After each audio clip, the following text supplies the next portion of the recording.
Good morning, guys. It's April 12 na. 4/12/2023. Oh, wala. So people are back here in the city. Balik na tas normal, balik na tas atong hinabuhi. Atong tas mga tao. So we always want to kuan ba? Nindot kayo ang kuan ba? Life is beautiful, ha?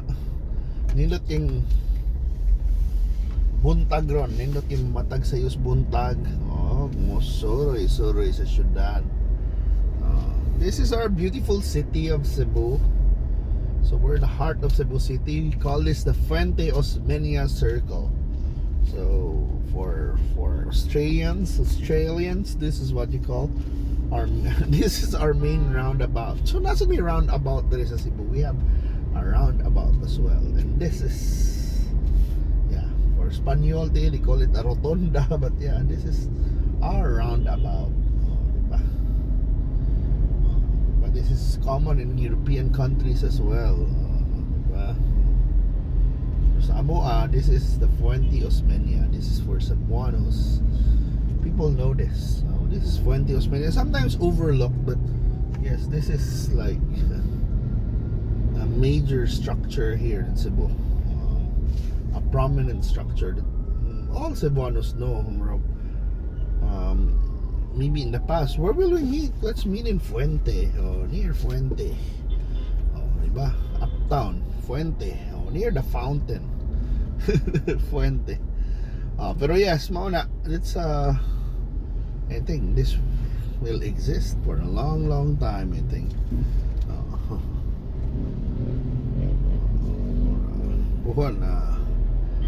So mauna.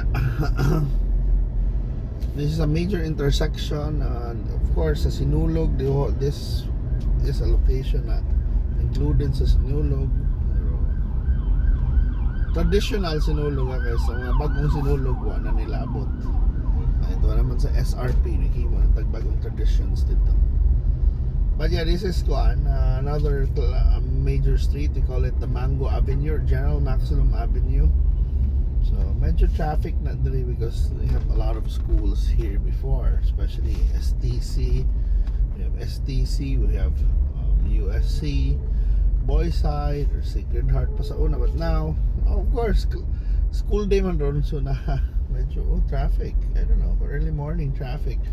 We're experiencing the early morning traffic because yes, I think many are going to STC. So St. Teresa's College.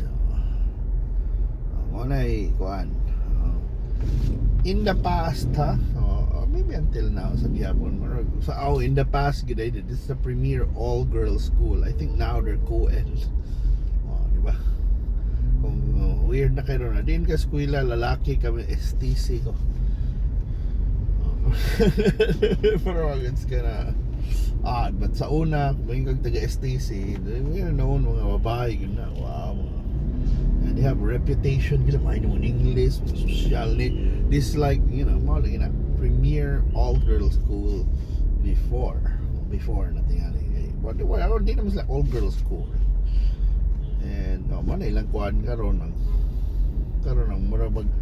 It's a good thing also na ng Sacred Heart at Ateneo de Cebu sad more sila na co-ed na sila kaysa una Sacred Heart School for boys man o girls.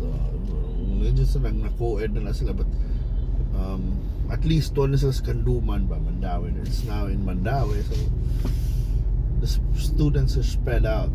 Although yeah, since Sacred Heart's really popular school, some living even as far as Talisay, tingnan yung Glanilla, study there.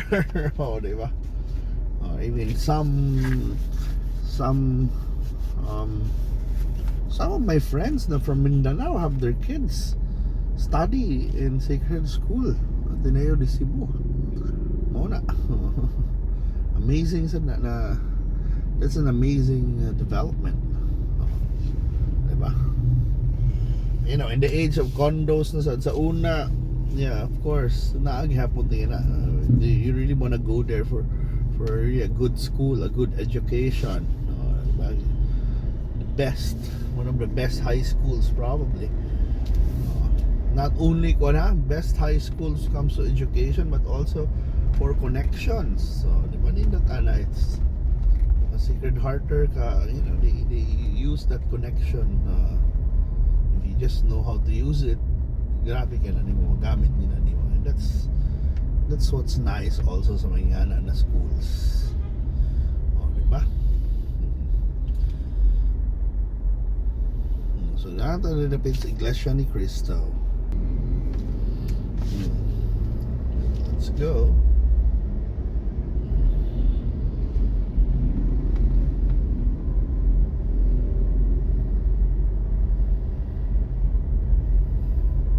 So yeah, medyo traffic na, balik ng traffic in the past few days.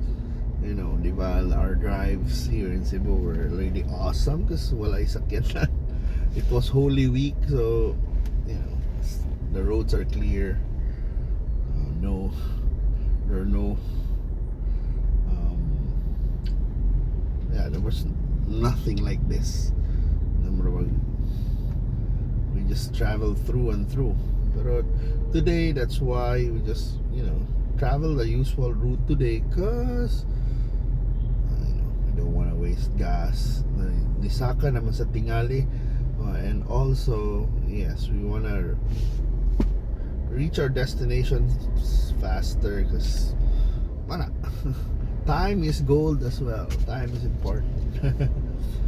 And what are the events lately? I attended the press conference yesterday for the Dagan sa Kalikupan. So it's Run for Nature. It's organized by the Cebu Climate Change Association Inc. Kuya nga, no? Cebu Climate Change Association. There's an association for climate change. I mean, these are environmentalists, and these are kanang involved na sila sa mga consultancy, how to get ECCs. They have consultancies, most members kanang mga environmental compliance people. I don't know, say course nimo probably you're an engineer or something like that, most likely, but I don't know sa ila ba. But mga pollution controlled officers na normally sila magsugod, so there's such a thing as that. So probably you have to have some engineering background or environmental background, but amazing, or forestry. Pero yeah, interesting. It was something that I learned, something new. So the CCCAI is organizing a fun run for sa environmental month. It was gonna be in June, so June 3 lang dagan, held in Park Mall. So it's an interesting run because the funds that they gather will be used for planting mga reforestation, but more of sa mangrove recovery. So mananom sila mangroves, kanang kahoy des mangrove. So amazing, di ba? There are people who really care and do something about it. Daghan man puro lang lip service. These people are doing something about it, like planting trees.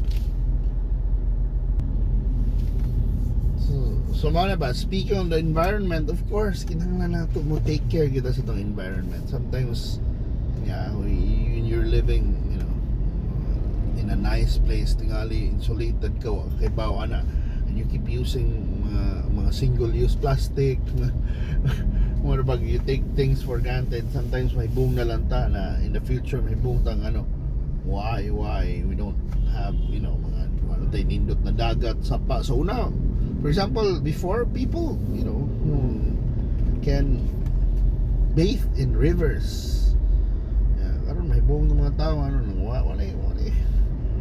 wala ta asong kay sapa na maliguan. May naaydag kong sapa dito sa mga lugin sa Sunday na mga kuan, but lagi na ba na if we don't take care of those things na naaraman tang sapa diha, maybe sa Guadalupe, des Mandaue, but when when di na makuan ba nalabayan na basura or unsa da kuan na ba na naghimo na tong basurahan ng mga ana, so manang wala actually appeal na sa mga mandate this EMB no, bantayan ng mga companies na because the fun run by the way is organized by CCCA in cooperation with DNR or the EMB nila, so Environment Management Bureau na mo enforce sa mga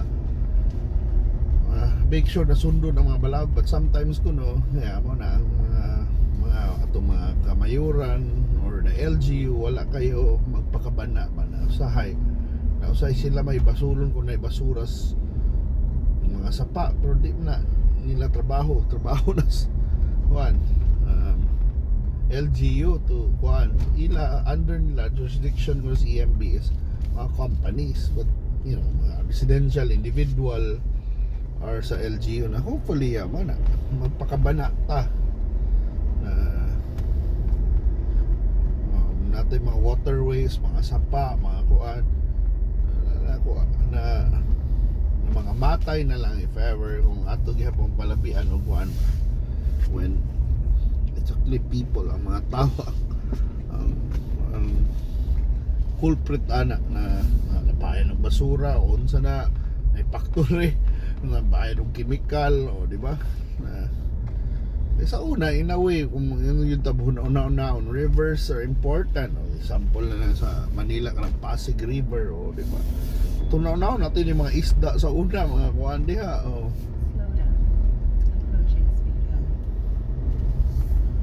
anak ng Pasig